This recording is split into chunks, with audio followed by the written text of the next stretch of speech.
आसामवासियों को छठ पूजा की हार्दिक शुभकामनाएं। जैसे कि आज हमारे घाट पे आज पहला दिन है छठ पूजा का और कल सुबह फिर 3 बजे से पूजा होगा। आज हम लोग डूबते सूर्य की पूजा करते हैं, कल फिर उगते सूर्य की पूजा होगा। और हमारा ये छठ पूजा जो है वे पूरा इको फ्रेंडली पूजा है।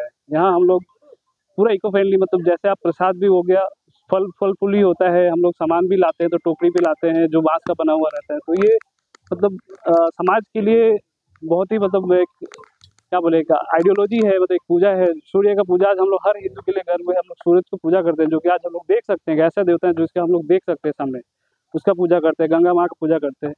तो ये छठ पूजा एक महान पर्व है हम लोगों के लिए बहुत, और खासतौर ये हर हिंदू के लिए बहुत महान पर्व है।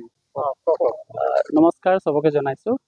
আমি আজি আমাৰ কাৰ্তিক ছট মাহৰ ছট পূজা আৰম্ভ কৰিছোঁ। আজি ডে 1 মানে ঘাটত অহা প্ৰথম দিন হৈছে। এই ছট পূজাটো আমি ডে 4 দিনৰ প্ৰগ্ৰাম হয়। তাতে ডে 1 গা ধোৱাৰ পিছত এটা লাও আৰু ভাত খাই আমি এই প্ৰগ্ৰামটো আৰম্ভ কৰোঁ। তাৰপিছতে ডে 2ত আমি কিবা এটা ৰাতি ৰুটি আৰু ক্ষীৰ এইবোৰ বনাই ঘৰৰ পৰা একদম চাফ চিকুণ কৰি বনাওঁ। তাৰপিছত ডে 3 আমি ঘাটলৈ আহোঁ, পূজা কৰোঁ। সেইটোত আমি ছানছেট হোৱা সূৰ্যক নমস্কাৰ কৰোঁ। তাৰপিছতে আকৌ নেক্সট ডে মৰ্ণিং আকৌ আমি আহিম, তাতে আমি আকৌ সূৰ্য উদয়ৰ কাৰণে আমি আকৌ তেতিয়ালৈকে ৰৈ থাকি পানী।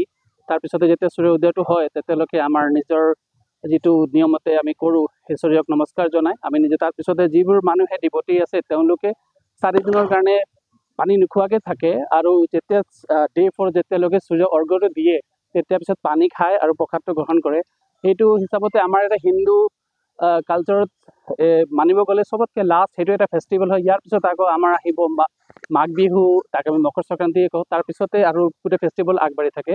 সেইটো আমাৰ বছৰত চবতকৈ মোৰ মতে যিমানটো মই জানো সেই হিচাপতে হিন্দু আমাৰ যিটো ধৰ্ম আছে তাতে চবতকৈ লাষ্ট পূজা সেইটো হ'ল।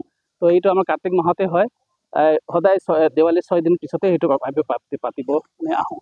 Thank you. যিকোনো খবৰৰ বাবে যোগাযোগ কৰক 7099017330 লগতে 7099017110 নম্বৰত।